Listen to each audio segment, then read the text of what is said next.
అదే RTV app వార్తల్ని క్షణాల్లో చదివే అవకాశం ఉంటుంది. ఒక న్యూస్ పేపర్, ఒక టెలివిజన్ ఛానల్ మీ చేతుల్లో ఎప్పుడూ ఉంటాయి. మీరు చూస్తే పాత వార్ కార్గిల్లో మనుషులు చాలా మంది కోల్పోయారు. అప్పుడులో సిస్టమ్స్ వేరు, ఇప్పుడు టెక్నాలజీ అప్గ్రేడ్ అయిపోయింది. మనకి పాకిస్తాన్తో పోలిస్తే ఒక 100 రెట్లు మనము టెక్నాలజీలో అప్గ్రేడ్లో ఉన్నాం. మనకు వార్ అయినట్లు కూడా తెలియదు, కానీ పర్ఫెక్ట్ ప్లాన్తో ఏవేవి సాధించాలో అవన్నీ సాధించడం జరిగింది.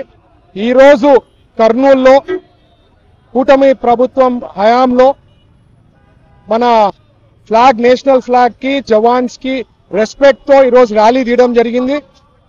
సో ముందు కూడా పాకిస్తాన్ వాళ్ళు ఇంకేమన్నా చేస్తే యాక్ట్ ఆఫ్ వార్ అని చెప్పి డిక్లేర్ చేయడం జరిగింది మోడీ గారు.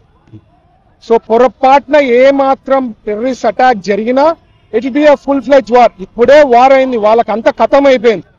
వాళ్ళు అయిపోయినా వాళ్ళు ఏం చెప్పుకున్నారంటే ర్యాలీలు తీసుకొని వాళ్ళు ఏదో సాధించినారనుకున్నా. నేను చూసినా మొన్న ఒక క్రికెటరు, ఆయనకి ఎంత అమాయకత్వమో నాకు అర్థం కాలే.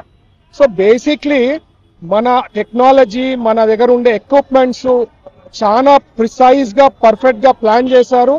దానికి హ్యాట్స్ ఆఫ్ నరేంద్ర మోడీ గారికి చెప్పాలా. ఎందుకంటే ఆ టెక్నాలజీ తెచ్చిండేది కానీ చేసిండేది కానీ లాస్ట్ 10 ఏళ్ళలో మన మోడీ గారు తేవడంతో, లేకపోతే కార్గిల్ వార్ లెక్క మన సోల్జర్స్ ఎంతమందో పోవాలా, మనం సాధించగలుగుతాం. బట్ ప్రాణాలు కూడా కోల్పోయేదానికి ఎక్కువ అవకాశం ఉంది. అట్లా కాకుండా ఈరోజు మంచి టెక్నాలజీ, మంచి ఎక్విప్మెంట్స్ తో మనము ప్రిసైజ్ గా ఏవేవి అటాక్ చేయాలో అవన్నీ చేయడం జరిగింది. సో దానికి ప్రత్యేకించి నరేంద్ర మోడీ గారికి ధన్యవాదాలు తెలపాలా. ఇంకా ముందు కూడా పాకిస్తాన్ వాళ్ళు 2-3 సార్లు ఆలోచించాలా. ఏమన్నా అటాక్ చేయాలా అంటే వాళ్ళకి ముక్కలు చేసేదానికి అవకాశం ఉంది. వాళ్ళు ఏమనుకుంటారంటే ఏదో ఆటం బాంబు ఉందని. అసలు ఆటం బాంబు లేసే లోపల ఇక్కడ మన వాళ్ళు ఖతం చేయగలుగుతారు, అంత టెక్నాలజీ ఉంది.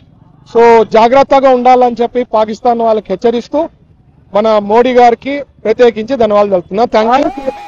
భారత్ మాతా కీ జై. మరిన్ని వీడియోస్ కోసం ఛానల్ ని సబ్స్క్రైబ్ చేయండి. లేటెస్ట్ అప్డేట్స్ కోసం వాట్సాప్ ఛానల్ ని ఫాలో చేయండి. అండ్ లింక్ డిస్క్రిప్షన్ లో ఉంది.